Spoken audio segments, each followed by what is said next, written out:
అభయాస్త్రం దరఖాస్తుల వెలువ ప్రజాపాలన కార్యక్రమానికి రేపే తుది గడువు. మొదటి రోజు మినహా అంతా ప్రశాంతం. దగ్గరుండి పర్యవేక్షిస్తున్న మంత్రులు, ఎమ్మెల్యేలు, భారీగా దరఖాస్తులు చేసుకుంటున్న ప్రజలు, రేషన్ కార్డులకు ప్రత్యేక అప్లికేషన్లు.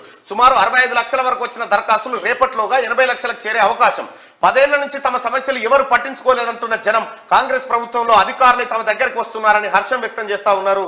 ఇగో గిట్ల దరఖాస్తులు ప్రజా పరిపాలన అంటే గిట్లుంటది. కేసీఆర్ మీ ఓనికి చెప్పు, రామని చెప్పు, ఆ బుక్కులు గిక్కులు రిలీజ్ చేయకుండా గిట్టొచ్చి సోయి నేర్చుకోపాటు ఊర్ల పండు పోయి అని చెప్పు. కాంగ్రెస్ ప్రభుత్వం ప్రారంభించిన ప్రజాపాలన కార్యక్రమానికి దరఖాస్తులు వెలువెత్తున్నాయి. డిసెంబర్ 28 నుంచి గ్రామాలు, పట్టణాల వారీగా నిర్వహిస్తున్న ప్రజాపాలనకు జనం నుంచి మంచి రెస్పాన్స్ వస్తున్నది. 6 గ్యారంటీల తమకు కావాలంటూ భారీ ఎత్తున అర్జీలు పెట్టుకుంటున్నారు. 9.5 ఏళ్ల పాటు పాలన చేసిన గత ప్రభుత్వం తమ సమస్యలు పట్టించుకున్న పాపాన పోలేదని, తాజాగా రేవంత్ రెడ్డి ప్రభుత్వంలో అధికారులే తమ వద్దకు వచ్చి దరఖాస్తులు స్వీకరిస్తున్నారని జనం హర్షం వ్యక్తం చేస్తా ఉన్నారు. 65 లక్షల దరఖాస్తులు వచ్చినట్ట ఇప్పటి వరకు.